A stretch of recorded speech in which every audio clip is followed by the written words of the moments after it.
Quando o senhor quiser. Então tá. Bom, então boa noite. Boa noite, primeiramente, ao Santiago, né, que está aqui nessa noite de domingo fazendo a gravação, nesse momento tão tardio, mas obrigado aí, Santiago. E boa noite a todos aqueles, né, que estão nos seguindo nessas discussões sobre o centenário da mecânica quântica, abordando inicialmente a relação entre Dirac e a mecânica quântica, né? E hoje nós estamos indo para a parte 3, que será a parte final. Nós dividimos, então, a participação do Dirac na mecânica quântica em 3 vídeos, né? Esse é o terceiro vídeo.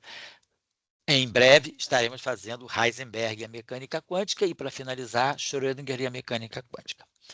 No nosso último encontro, então, no encontro número 2, né, do Dirac, a gente terminou basicamente aqui, no final da década de 30, com o Dirac, no final da década de 30, apresentando esse importante trabalho da relação entre a matemática e a física, que foi um trabalho que, segundo ele foi amadurecendo bastante ao longo dos anos 30, à medida que ele foi mergulhando sempre mais profundamente na mecânica quântica relativística e na teoria quântica de campos. Finalmente, esse trabalho aqui também, esse capítulo do livro, né, A Concepção do Físico da Natureza, né, esse capítulo de desenvolvimento da concepção do físico sobre a natureza, do Dirac, que também a gente citou da última vez. A gente basicamente parou aqui.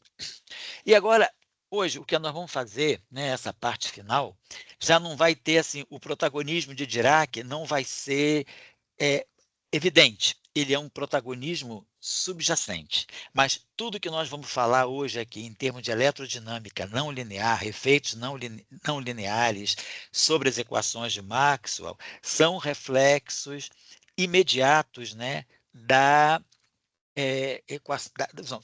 teoria de Dirac sobre os buracos e sobre os pósitrons, ou seja, da equação, no fundo, da equação de Dirac para o elétron e suas consequências, né?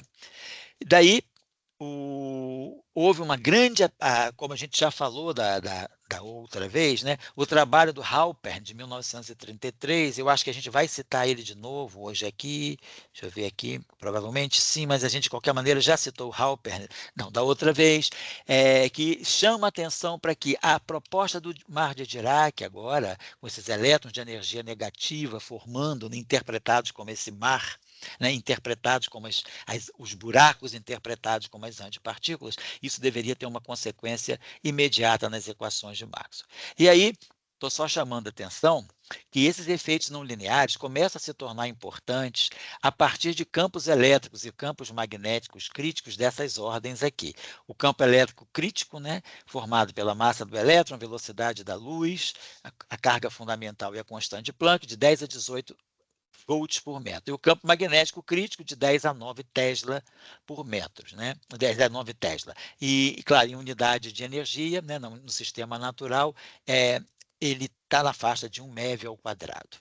Bom, e aqui, essa escala de tempo também das interações eletromagnéticas a partir das constantes fundamentais e essa unidade de fluxo, né, a constante de Planck dividido pela carga fundamental, quer dizer, no fundo aqui, Joule segundo, né, dividido por Coulomb, me dá esse fluxo natural aqui de 4,14 Gauss centímetros quadrados. Então, essas constantes aqui vão ser fundamentais para esses desdobramentos que vão surgir a partir da equação de Dirac na formulação das eletrodinâmicas não lineares. Campos elétricos e magnéticos na ordem desses campos críticos, próximos, né, desses campos críticos, ou até mesmo superiores a esses campos críticos, vão ter um impacto muito grande no vácuo, porque eles vão poder polarizar o vácuo de tal maneira que esses efeitos venham a ser sentidos. Esse trabalho aqui, esse campo magnético crítico de 10 a 9 Tesla, já não é hoje assim considerado tão alto, no sentido de que no próprio LHC e nos experimentos com íons relativísticos, né, íons pesados, né, vamos dizer assim, íons pesados, ultra relativísticos, como no acelerador RHIC, né, de Brookhaven, e no próprio CERN também, então esses íons de chumbo, né, que são íons muito pesados e altamente relativísticos, eles geram correntes que vão gerar campos magnéticos na faixa de 10 à potência 15 Tesla. Tesla. Então, nós estamos muito próximos desses campos magnéticos e desses campos elétricos que têm efeito sensível de polarização do vácuo. Inclusive, né, vamos dizer, o campo crítico de Dirac, o campo elétrico crítico de Dirac, ele pode levar justamente à produção de elétrons e pósitrons, quer dizer, a partir de um campo elétrico crítico, né, dessa ordem aqui, 10 a 18 volts por metro, aplicado ao vácuo, nós podemos chegar à formação de pares elétrons-pósitrons. Tem energia suficiente para formar pares elétrons-pósitrons. Se nós pegamos campos magnéticos dessa ordem, acima de 10 a 9 Tesla, e como a gente falou no LHC, até mesmo de 10 a 15 Tesla, a gente já vai fazer uma espécie de um dual do efeito Schwinger, que ao invés de, a partir do campo elétrico aqui eu produzo pósitrons e elétrons, aqui, no campo magnético crítico, nós vamos produzir monopolos e antimonopolos. Então, essa é uma busca, inclusive, da colaboração moedal no LHC, que é buscar, né, a formação de monopolos e antimonopolos a partir de campos magnéticos críticos aplicados ao vácuo. Então, isso é um desdobramento imediato, apesar de não ser óbvio, né? São desdobramentos imediatos a partir das equações de Dirac. Então, em 1928, justamente no ano em que Dirac publica, no início do ano, né, em 2 de janeiro, seu paper sobre a equação de Dirac, esse russo, Vavilov, ele começa a lançar essa discussão sobre, digamos, ele fala sobre a possibilidade, né, de se testar, de se colocar em xeque, né, o princípio da superposição na ótica, ou seja, no eletromagnetismo. Imaginando agora que a gente esteja diante de uma física mais fundamental, onde a gente vai estar olhando o vácuo, né, com muito mais precisão, e quer dizer, a questão do princípio da superposição é imaginar que eu estou no vácuo e eu tenho diferentes fontes produzindo campos elétricos, campos magnéticos, ondas eletromagnéticas, e que essas fontes conjuntas elas vão dar um campo total que é a soma linear, quer dizer, a soma vetorial dos campos individuais das fontes, né? Agora, com esse vácuo, né, que essa ideia de um vácuo mais povoado, né, de um vácuo, digamos, não trivial, como ficaria, então, o princípio da superposição? Era uma questão muito sensata para a época. Aí o Vavilov faz esse trabalho aqui, publica nessa revista aqui de Química e Física, né, 60, né, que é essa revista russa aqui. E tem a tradução de inglês, né, dessa revista aqui, que é essa que eu estou citando aqui. No fundo, é Química e Física, né, volume 60, anos de 28, página 555. Paralelamente também, Rosenfeld e Wittmer, eles vão estudar também, já com agora muita, já com uma certa assim, confirmação, né, dessa natureza, né, corpuscular da luz, né, a partir dos experimentos de Compton, eles vão rever, por exemplo, né, a radiação do corpo negro, não imaginando a luz, né, tendo apenas os quanta de energia, mas assim a luz agora sendo formada por fótons, partículas. Então, rever a radiação do corpo negro a partir dos fótons e não a partir simplesmente dos quanta de luz. Então, isso também é um trabalho importante de 28, ano da equação de Dirac. Então, havia uma repercussão que a equação de Dirac pudesse trazer uma espécie de reavaliação daquilo que tinha sido feito anteriormente, levando em conta que o vácuo é o vazio. Agora, o vácuo já não é mais o vazio, né? Porque aparecem essas soluções de energia negativa que Dirac não descartou, decretando que elas eram espúrias, né? Em seguida, também ainda nesse período final, aí, né, 29 é quando Dirac lança o trabalho dele, que a gente falou já no encontro anterior, numa teoria de elétrons e prótons, né, que é justamente quando ele lança oficialmente o vácuo quântico. Esse artigo aqui do Shaposhnikov, que é observações sobre... Tá, bom, eu acho que esse trabalho, esse é o de 29, né? Tinha um trabalho do Vavilov de 28, e o Shaposhnikov faz esse trabalho em 29, fazendo algumas observações sobre o artigo do Vavilov, e o Vavilov, então, ainda faz também uma réplica, né? Faz um comment em cima do trabalho do Shaposhnikov. Ou seja, a discussão estava ficando mais consolidada, mais encorpada. um trabalho interessante também, que eu gosto de citar aqui, de 29, do Watson, né, que é o efeito de campos magnéticos transversos na propagação da luz no vácuo. Ou seja, a gente começa a falar agora de questões ligadas à birrefringência. O efeito de um campo magnético transverso à propagação da luz no vácuo. Então, isso é uma discussão que vai acontecer e que vai também vai se consolidar e que hoje é muito discutida, que é, inclusive, com aspectos experimentais, né, com experimentos sendo realizados, que é medir a polarização, a birrefringência do vácuo. Nós vamos, inclusive, citar mais à frente, eu acho que lá mais no final, uma série de experimentos, eu acho que uma série de experimentos que estão buscando, né, medir a birrefringência do vácuo. Bom, então, voltando aqui, né, o trabalho aqui vamos aqui, o trabalho do Watson, que já era na discussão, já era no encaminhamento para efeitos de difração, de birrefringência, perdão, para estudar efeitos de birrefringência do vácuo.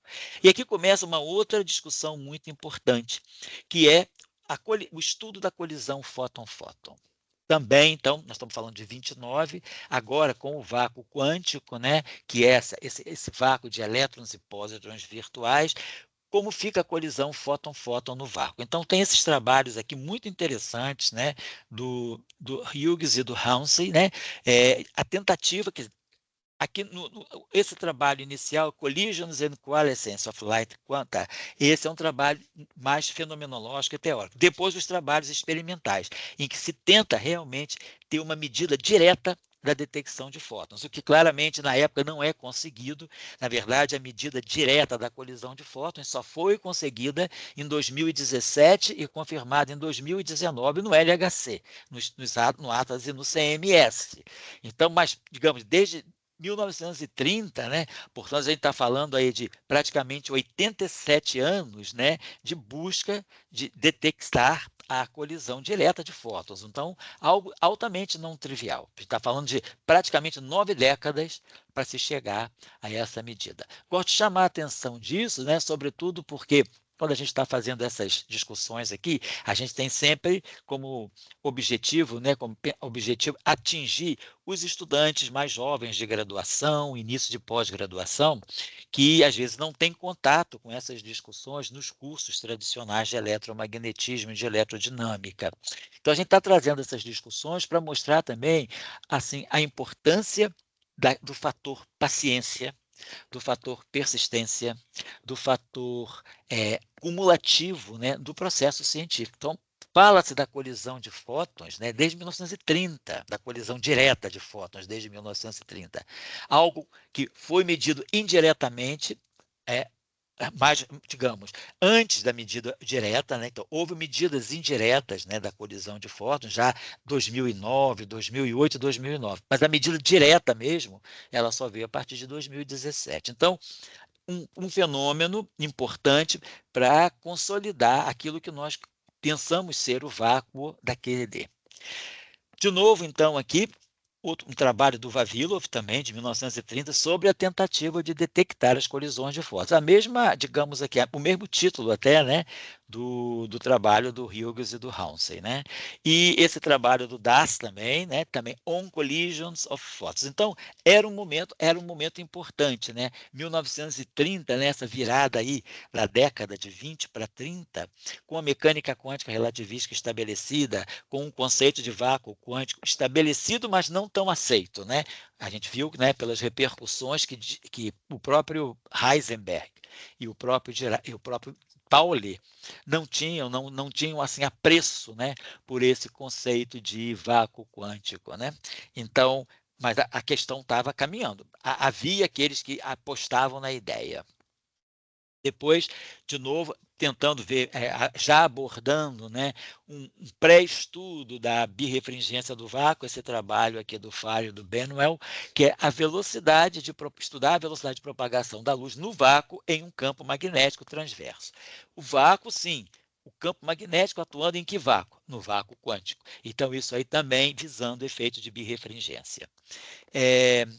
Esse trabalho aqui do Beams, de 1932, que é justamente a refração, a dupla refração, ou seja, a birrefringência. No fundo, é uma estudo da birrefringência do vácuo a partir de campos elétricos e campos magnéticos aplicados ao vácuo quântico.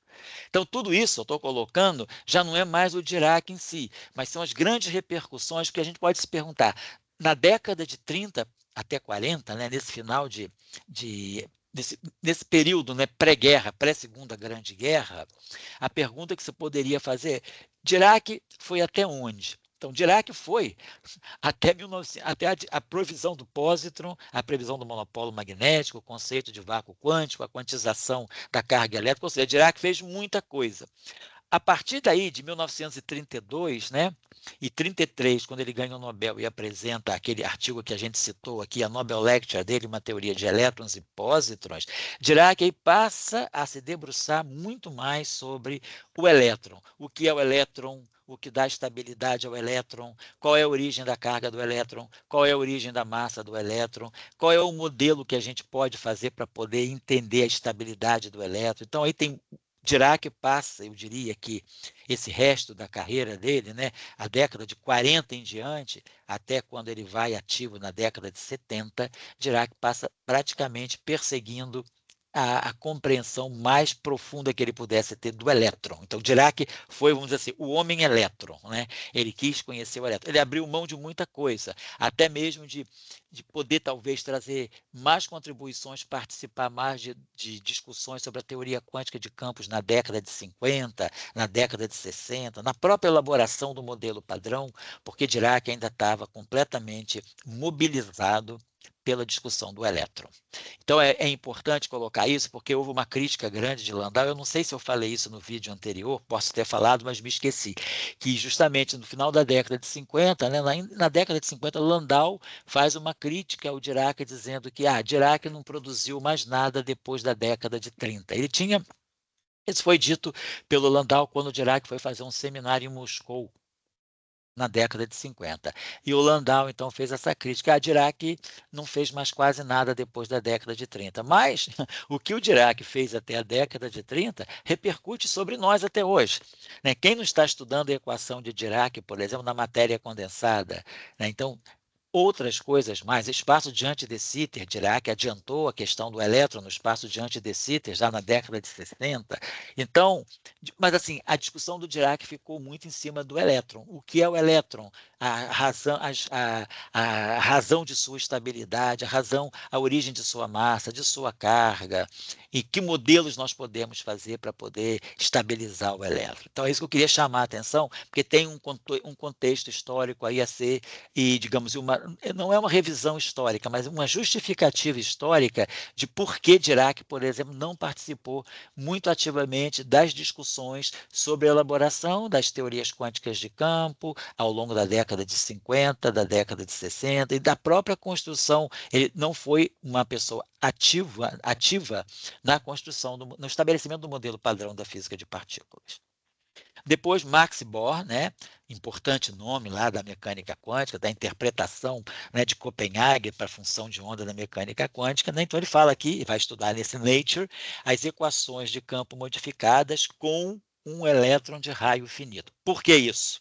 Isso aqui se junta com o trabalho do Born e do Infeld, de 1933, e mais tarde com o trabalho que deu origem à eletrodinâmica, de Born e Infeld, também em 1933, nesse outro Nature aqui. O que estava se estudando aqui? A origem da massa do elétron. Imaginando, então, que o elétron fosse uma partícula com um pequeno raio, né, um raio finito, pequeníssimo, e essa partícula carregada, então tem uma carga, eu tenho uma pequena esfera carregada. Então, ela acumula uma certa energia de natureza eletrostática, né, como nós sabemos, né, aquela energia que seria 1E2 sobre 4πε0r. E aí, o que se quer é identificar o que se quer é identificar a massa do elétron como tendo origem na energia eletrostática dessa pequena esfera, que é o elétron, carregada com esse raio finito.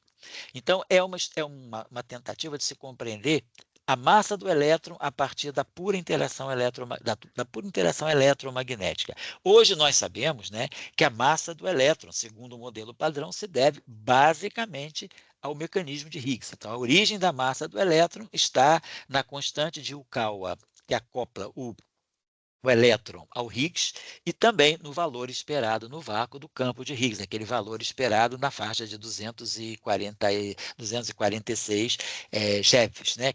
aquele valor esperado no vácuo que marca a transição de fase eletrofraca. A contribuição da energia eletromagnética, da autoenergia, digamos, eletromagnética do elétron para a massa do elétron é coisa de 1%.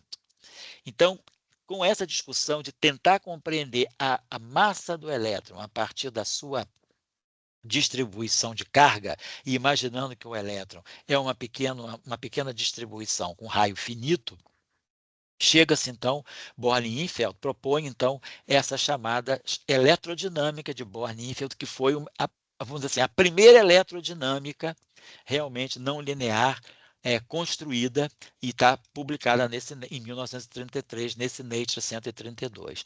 Então, aqui é uma consequência importante daquilo que Dirac trouxe também, porque com a equação de Dirac, né, então, se pôde compreender melhor, se pôde encaminhar melhor essa discussão do que seria a origem eletromagnética da massa do elétron.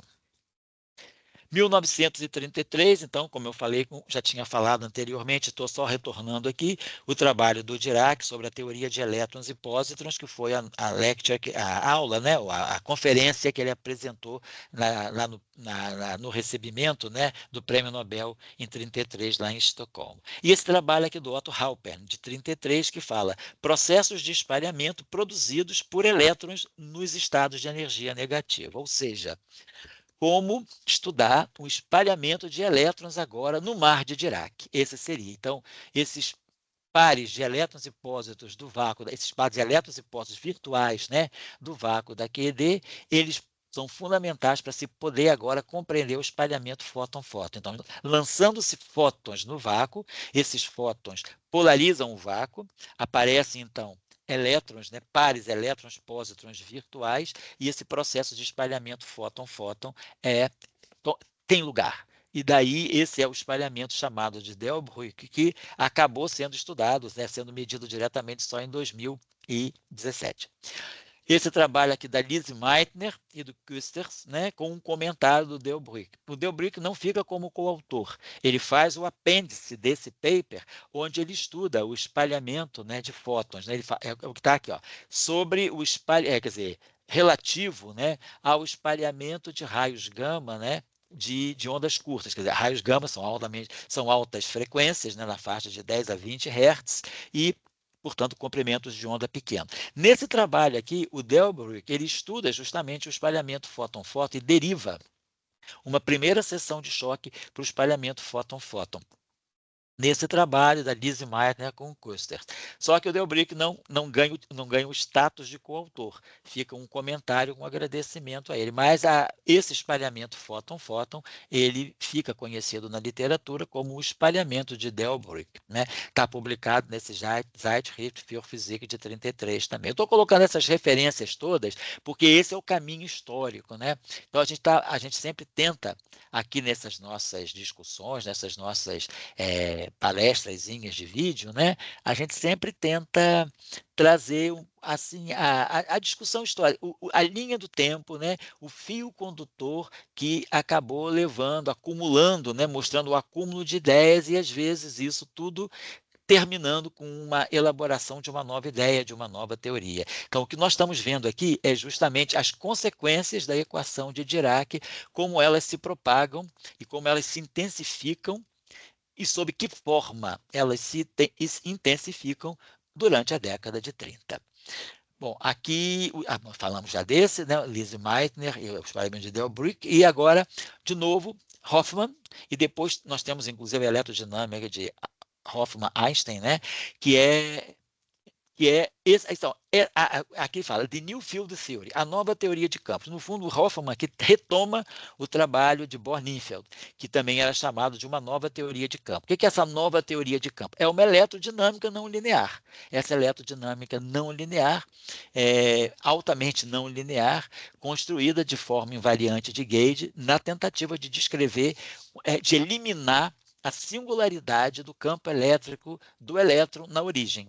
Ou seja, o campo, segundo, né, olhando as equações de Maxwell e tirando o campo de uma carga pontiforme, a gente sabe que o campo diverge em cima da carga, diverge na origem. Agora, com a eletrodinâmica de Bohr-Ninfeld não linear, o campo não mais diverge na origem, ele tem um valor máximo na origem e ele vai decaindo e a distâncias maiores da carga ele tende à forma coulombiana. Ele se estabiliza na forma coulombiana, mas na origem ele não é mais infinito. Então, nós eliminamos o infinito através dessa eletrodinâmica de Euler-Heisenberg, de Bohr-Ninfeld. Nós temos vários cursos no CBPF de eletromagnetismo, e nesses diferentes cursos, em algum momento, a gente sempre discute a eletrodinâmica de Bohr-Ninfeld. Inclusive, num curso que nós estamos fazendo agora sobre dispersão, um curso que está ligado, quer dizer, de nossas atividades formativas de verão, que ainda não acabaram, né? Essas aulas, nós estamos na aula número 17 desse curso, Introdução às Relações de Dispersão. A gente tem mencionado, ultimamente, tem dedicado já estamos talvez na 5ª ou 6ª aula sobre eletrodinâmicas não lineares, e nós estamos estudando, mostrando, né, aspectos da eletrodinâmica de Bohr-Ninfeld. Então, só para, se alguém tiver interessado, dar uma olhada nas relações de dispersão que saem da eletrodinâmica de Bohr-Ninfeld, nós estamos fazendo um curso sobre esse assunto, né? Trabalho, então, de novo, colisão de fótons, esse trabalho do Hughes e do Johnson, e depois o trabalho importante, né, do Bright e do Wheeler, que eles preveem o chamado efeito Bright-Wheeler. O que é o efeito Bright-Wheeler? É a colisão de two light quanta, dois quanta de luz, ou seja, são dois fótons em colisão. Só que os dois fótons em colisão, eles não se espalham, eles dão origem a um paraelétron-pósitron. Então, esse processo, né, chamado processo Bright-Wheeler, é o processo em que um par de fótons se converte num par elétron-pósitron. Então, fóton mais fóton no vácuo, produzindo elétron-pósitron. Isso também acontece por conta do vácuo não ser um vácuo trivial. Quer dizer, nós temos aí a estrutura do vácuo, né, em termos de partículas virtuais, é fundamental para esse processo. Importante, o efeito Bright-Wheeler, que é gama-gama indo é mais é menos, ele ainda não foi medido completamente. Quer dizer, existem boas medições, mas nós não temos ainda, vamos dizer assim, o grau de confiança 5 sigma para dizer que o efeito Bright-Wheeler já foi medido. Está na faixa dos 4 ponto alguma coisa sigma. Então, o efeito Bright-Wheeler é um efeito que está vamos dizer assim, às portas de sua medição. Mas também chamando a atenção, nós estamos falando de 1934. Já vai fazer o quê? 90 anos, nós estamos em 2025, né? Então, a gente está falando aí de praticamente 91 anos, né? Que se busca uma medida experimental sobre o efeito Bright-Wheeler, que agora vem sendo estudado fortemente no SULF, né? Naquele Shanghai Ultra Laser Facilities, né? Que é onde se produz onde são usados esses raios, esses lasers, né? Na faixa dos petawatts. Bom, dois trabalhos importantes, talvez não tão conhecidos na literatura, mas que eu considero muito importantes como efeitos, né, da polarização do vácuo, ou seja, efeitos da estrutura quântica do vácuo e também da própria eletrodinâmica quântica, né, que Dirac estabeleceu no final da década de 20, não só Dirac, mas Dirac, Pauli, Jordan, né? Então, houve todo Max Born, então, aquela eletrodinâmica na primeira versão, não na versão pós-guerra de Tomonaga, Schwinger e Feynman, mas na versão não covariante original, eles estudam, então, também efeitos importantes. O artigo do Serber, do Physical Review 48, e o do Uling, efeitos de polarização na teoria do pósito, que é o famoso potencial de Uling, né? Quando o Uling calcula, né, recalcula, vamos dizer assim, o potencial de Coulomb com as correções advindas da polarização do vácuo. E aí ele obtém aquele potencial que tem duas, vamos dizer, tem dois limites assintóticos desse potencial, para distâncias muito maiores do que o comprimento de onda de Compton do elétron e para distâncias menores do que o comprimento de onda de Compton do elétron. Num caso, a gente tem uma correção do tipo uma exponencial negativa sobre um fator R a 3 meios, e no outro caso, uma correção do tipo logarítmica, né, para distâncias menores do que o comprimento de onda de Compton do elétron, que significa que nós estaríamos assim muito próximo, né, assim, daquele, vamos dizer, dentro da função de onda, né, dentro, assim, muito próximo da região em que o elétron tem que ser considerado uma partícula fortemente quântica mesmo. Os efeitos quânticos são importantes. Então, dá esse log de 1 sobre R. Então, esse potencial de Ullin, né, é uma importante consequência do conceito de polarização do vácuo, ou seja, da teoria do pósitron, como o próprio título do autor diz, efeitos de polarização na teoria do pósitron, ou seja, na teoria, né, de Dirac, onde a gente tem os pósitrons, né, interpretados como partículas, como os buracos, né? Aqueles buracos que se apresentam como cargas positivas. Bom, mas nesse ponto nós estamos falando de 1935, o pósitron já tinha sido descoberto em 1932. Aqui também um trabalho importantíssimo, que é o trabalho de Euler-Heisenberg, um primeiro ensaio, esse Euler, né, estudante do Heisenberg, esse trabalho Euler-Köckel, que é o espalhamento da luz pela luz na teoria de Dirac. De novo, é o que o Delbrück estava fazendo, eles também refazem de um outro modo. E depois o trabalho do Euler-Heisenberg, que é quando surge a chamada eletrodinâmica de Euler-Heisenberg, que é uma eletrodinâmica não linear posterior a Bohr-Ninfeld e derivada de forma completamente diferente. Euler e Heisenberg, eles somam todos os efeitos quânticos dos elétrons e pósitrons virtuais e fornecem uma teoria fotônica efetiva. Então, o que nós temos com Euler e Heisenberg é uma teoria puramente fotônica, mas com correções altamente não lineares.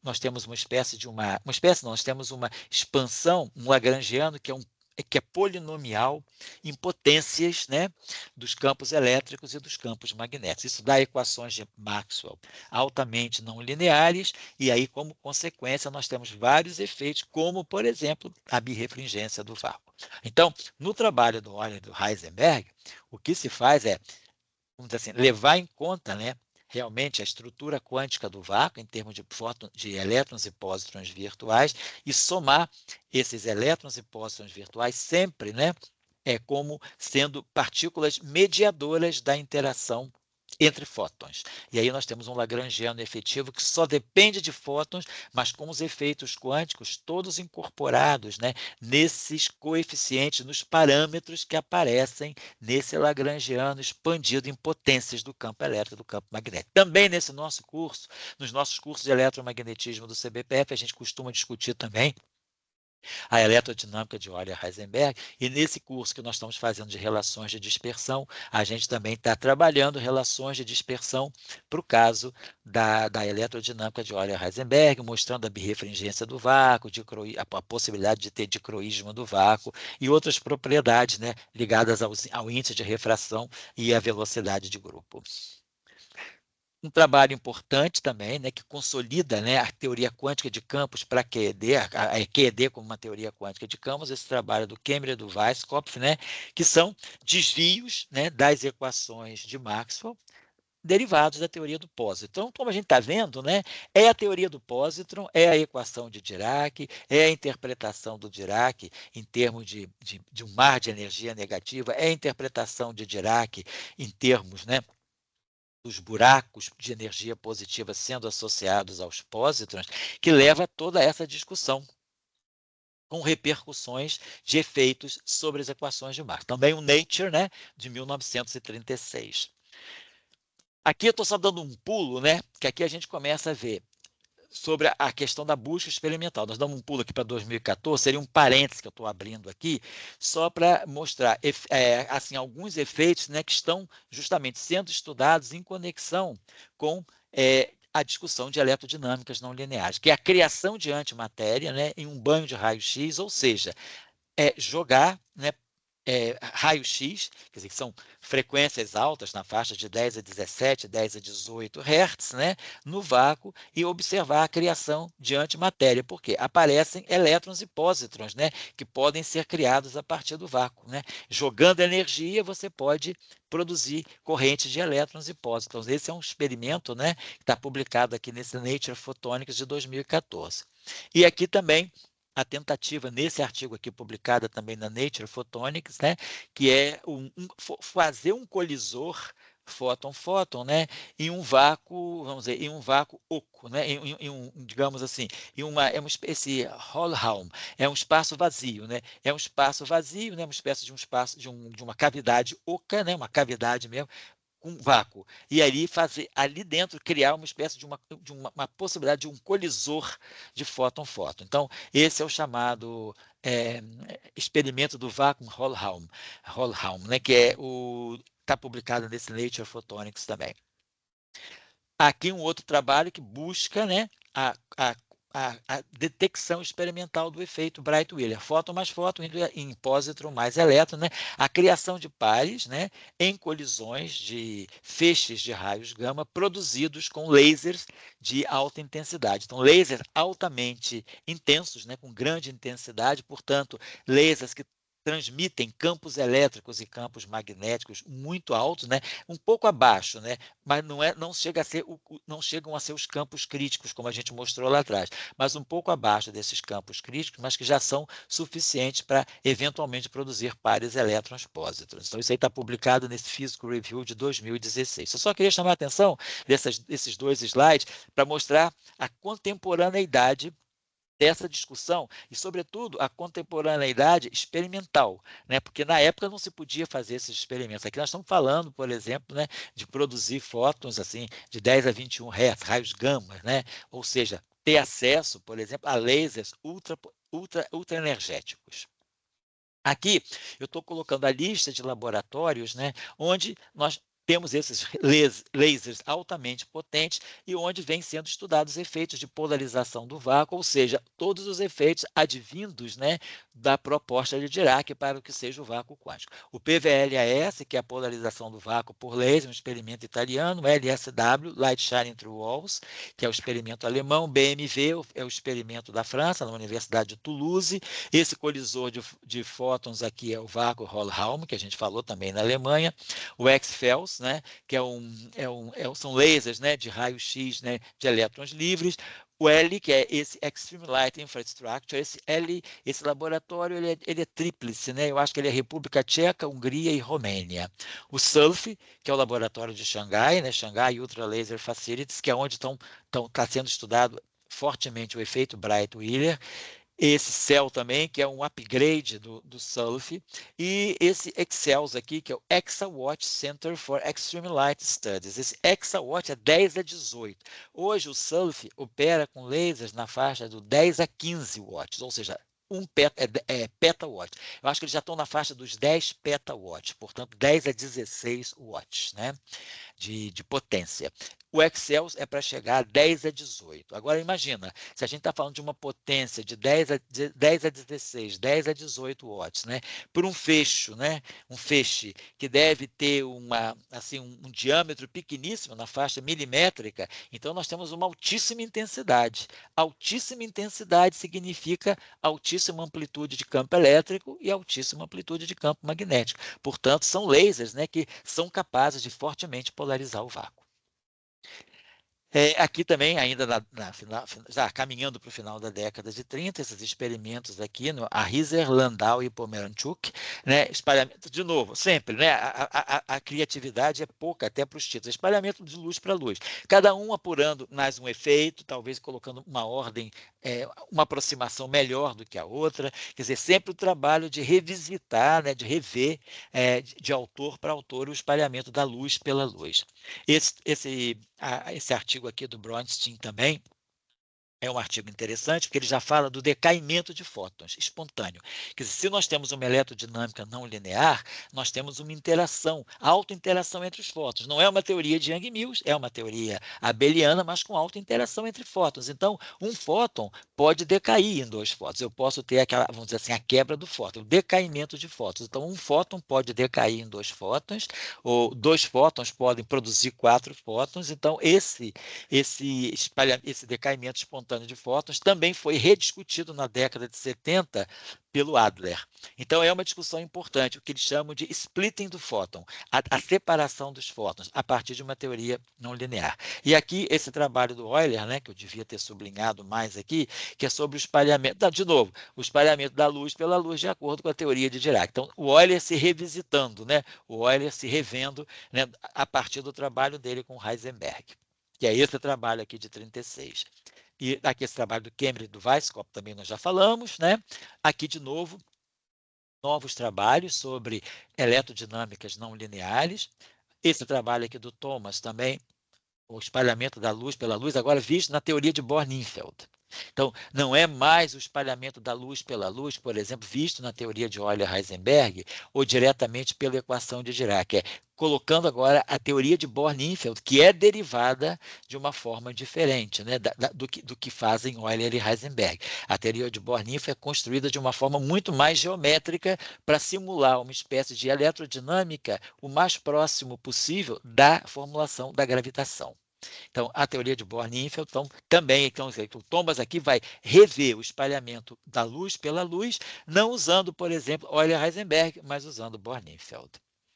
Esse trabalho aqui também tem uma eletrodinâmica interessante, a eletrodinâmica não linear de Hofmann-Infeld, né?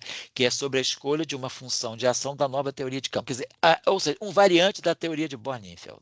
É uma variação de Bohr-Ninfeld proposta por Hofmann-Infeld, que se conhece hoje como eletrodinâmica de Hofmann-Infeld e que é estudada em conexão com a física de buracos negros quando se considera buracos negros carregados. Aqui, de novo, um trabalho sobre o splitting de fótons, quer dizer, o fóton que se quebra em demais fótons, que é esse trabalho aqui do Bronstein, a possibilidade de um splitting espontâneo de fótons. Então, essas são referências antigas, mas são referências clássicas muito importantes, né? Aqui, o espalhamento da luz a partir de campos elétricos. Então, é o espalhamento da luz, ou seja, eu tenho um vácuo, nesse vácuo eu estabeleço não um campo magnético, mas um campo elétrico, e essa luz ela vai ser, vamos dizer, esse feixe de laser, ou essa luz, ela vai incidir no vácuo onde há um campo elétrico. Então, essa luz vai ser espalhada pelo campo elétrico. Então, esse estudo do espalhamento da luz por campos elétricos é referente também à teoria de Dirac, a teoria do pósitron, né? Esse trabalho aqui do Zivitsky, que é propriedades intrínsecas da luz e corpúsculos de de fontes distantes. Então, também, de novo, estudando relações de dispersão, propriedades da luz, né, a partir de fontes distantes. É uma discussão importante para a astrofísica, essa aqui.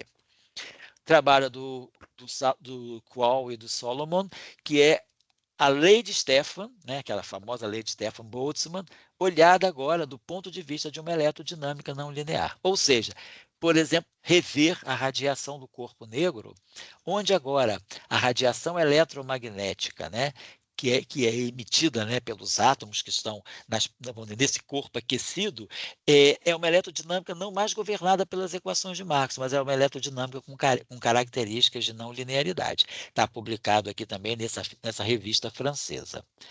Do Japão, Tomonaga e Kobayashi também, o espalhamento e o splitting e a quebra de fótons, né, na teoria de Bohr-Ninfeld. Então, de novo, se revisitando, né, se refazendo o espalhamento de Bohr-Ninfeld, se estudando o fóton que decai em um fóton que decai em outros fótons a partir da teoria de Bohr-Ninfeld.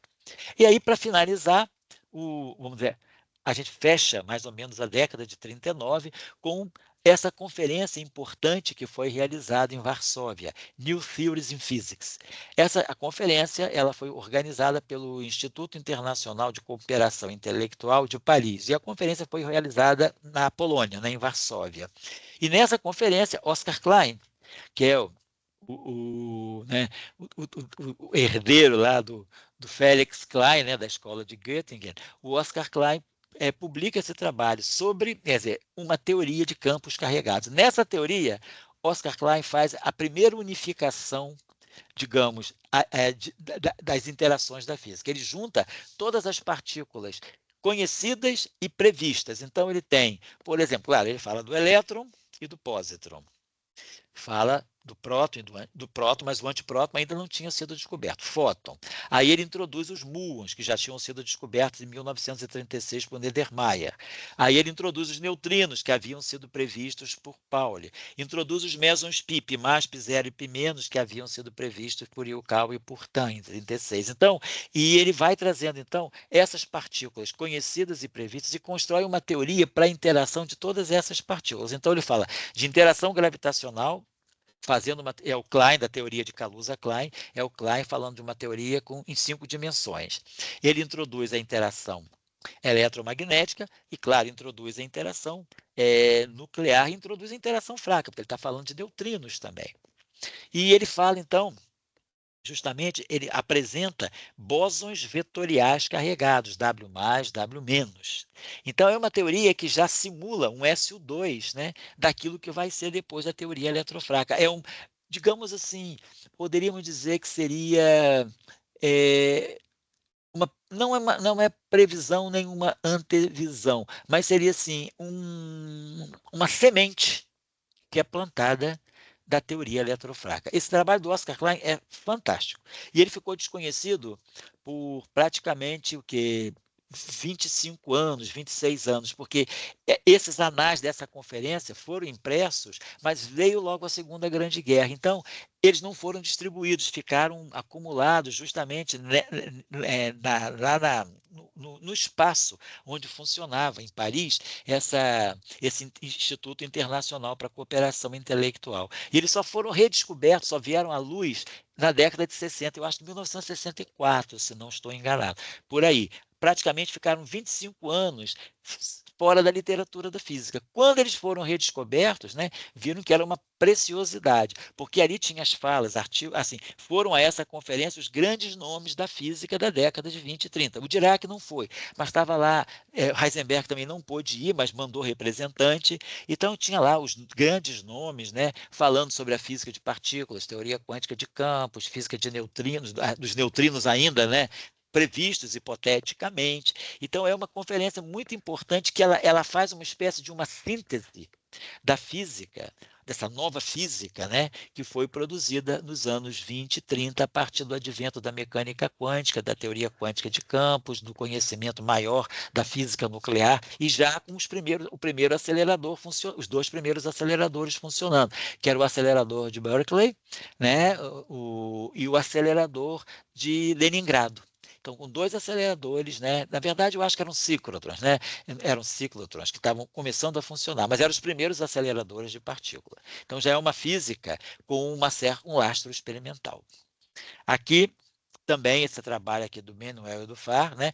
Estudo da velocidade da luz no vácuo. Então, sempre aqui buscando agora a questão da não linearidade. Eu entro um pouquinho na década de 40, né? Porque queria falar um pouquinho da importância da eletrodinâmica não linear, porque isso vai levar o Schrödinger a propor a ótica não linear. Aqui esse trabalho do Smirnov, né? O espalhamento de fótons por campos eletrostáticos de uma carga na eletrodinâmica não linear de Hofmann-Infeld. Então, essa eletrodinâmica que a gente cita aqui, do Hofmann-Infeld, né, que é um variante do Born-Infeld, ela vai ser estudada agora por esse autor aqui, Smirnov, né, nesse JET, né, Journal of Theoretical and Experimental Physics, da revista russa, né, vai ser estudado a eletrodinâmica de Hofmann-Infeld para rever o espalhamento de fótons e rever também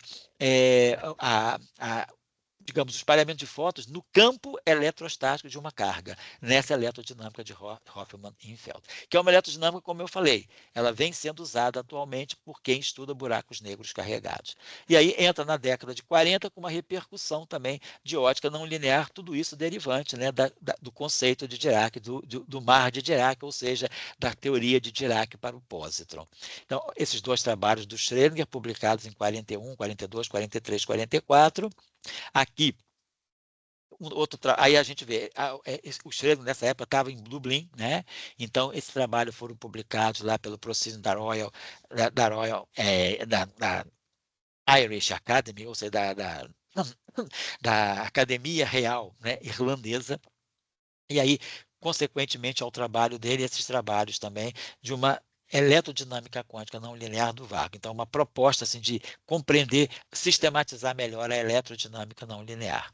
Bom, então eu queria e aí finalmente esse trabalho aqui do Kuntze também, que é a linearidade das equações eletrodinâmicas de Mach, discutindo então linearidade e efeitos não lineares. Então eu diria que a gente pode terminar por aqui, né, mostrando o alcance então, hoje foi um pouquinho assim, menos, vamos dizer assim, o nome do Dirac foi citado menos, mas a gente falou basicamente das repercussões, né, da sua teoria. Então, a mecânica quântica, sobretudo a mecânica quântica relativística, estabelecida por Dirac em 1928, e o seu primeiro trabalho também de eletrodinâmica quântica, que logo depois foi seguido pelo Enrico Fermi, na Itália, em 1929, isso abriu espaço para se discutir a não linearidade da eletrodinâmica no vácuo, propriedades, então, materiais do vácuo polarizado.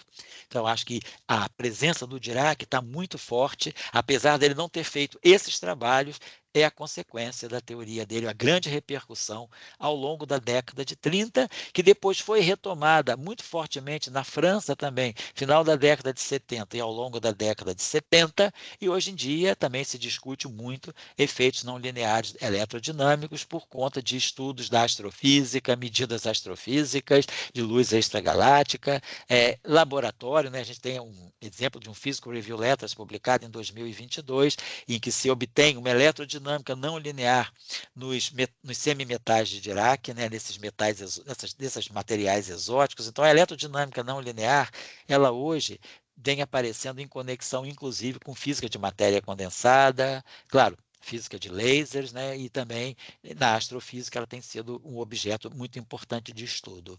Sem contar também no próprio modelo padrão.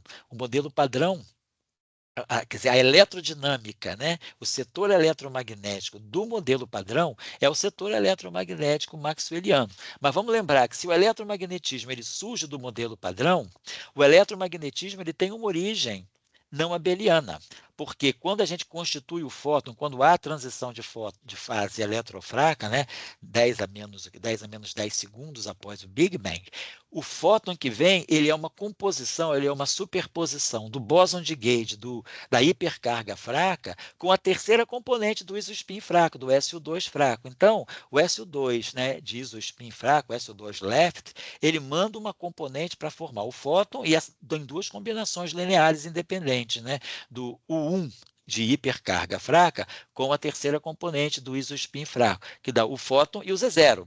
Então, o fóton ele tem uma origem numa teoria não abeliana. Ele tem um pezinho não abeliano, que é o pezinho que vem do bóson, né, da terceira componente do bóson de Gage do isospin fraco. Então, é importante reavaliar também a possibilidade de efeitos não lineares no fator U1 da teoria eletrofraca. Nós temos SO2 left e o U1Y, né, que é o U1 da hipercarga. A pergunta é, quando a gente formula, né, a teoria eletrofraca, Salan, Glass, Weinberg, esse fator U1 ele é linear, ele é um fator abeliano. E aí a construção ali é linear.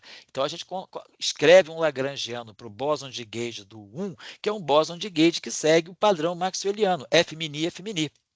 A questão é, e se eu colocar aqui no lugar desse fator 1, no lugar do F mini do fator 1, colocar uma eletrodinâmica não linear? Qual é a consequência disso? Então, isso já foi estudado na literatura recentemente, John Ellis, por exemplo, né, e outros autores, quais seriam os impactos, né, sobre os vértices eletrofracos neutros, vértices anômalos, o aparecimento de vértices anômalos eletrofracos, né, envolvendo Z0 e fóton, por exemplo, um vértice com dois Z0s e dois fótons, um Z0 e três fótons e vice-versa. Então, esses vértices neutros, né, Z0 e fóton, que são vértices anômalos para a teoria, para o modelo padrão, eles podem ser gerados a partir de uma formulação não linear do fator abeliano U1 da hipercarga fraca do modelo da teoria eletrofraca. Então, está presente muito recentemente também essa discussão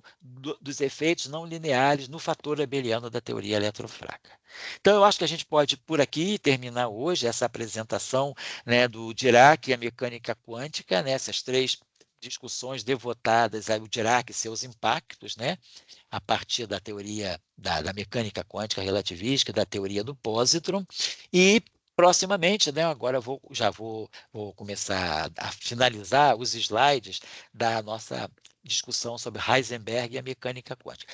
Provavelmente, Heisenberg e a mecânica quântica, eu vou ficar com um vídeo e depois um vídeo final que vai ser Schrödinger e a mecânica quântica. Então, essa é a proposta nossa do professor Global e do Diraquistão, que seria celebrar esses 100 anos da mecânica quântica, discutindo esses três nomes, sobretudo esses três nomes. Claro que outros autores deveriam ser contemplados, mas eu acho que, na minha opinião, né, na minha visão, os nomes fundamentais são, claro, Heisenberg, Dirac e Schrödinger. Pauli participou? Sim. Jordan participou? Sim. Max Born participou? Claro. Então, tem tantos outros nomes. Weisskopf também, Victor Weisskopf também está lá. Então, a gente está omitindo outros nomes, mas eu estou focando nesses três nomes, porque essa é a minha visão. Outros colegas e outras pessoas podem abordar outros autores que eu não estou abordando aqui. Então, era isso que eu queria chamar a atenção, sobretudo Dirac e Heisenberg, que foram os dois, vamos dizer assim, os dois que deram assim, a pedra fundamental da mecânica quântica nesse centenário, né, em 2025. Então, Santiago, eu agradeço a você por mais essa noite de nossa reunião, de nossa caminhada aí nas ondas eletromagnéticas, né, para poder discutir um pouco a mecânica quântica. E lembrar também que no Professor Global, nós temos uma série de vídeos que a gente fez, ainda era na época da pandemia, que foi em 2021. Quando nós estávamos celebrando o milênio da luz, porque celebramos os 1000 anos, né, do livro do Aulo Haitham sobre a ótica, né? O Kitab al-Manazir. Então, a gente aproveitou, fez uma série de foram 9 ou 10 vídeos sobre a compreensão da luz, né, pela ciência, vamos dizer, ou depois, mais recentemente, pela física, né? Porque ao longo da Idade Média, ao longo da Revolução Científica, a gente ainda não estava falando de uma física tão estabelecida, era a filosofia natural. A partir do século XVIII, do século XIX, a visão da luz pela física, até chegar ao século XX, ao século XXI.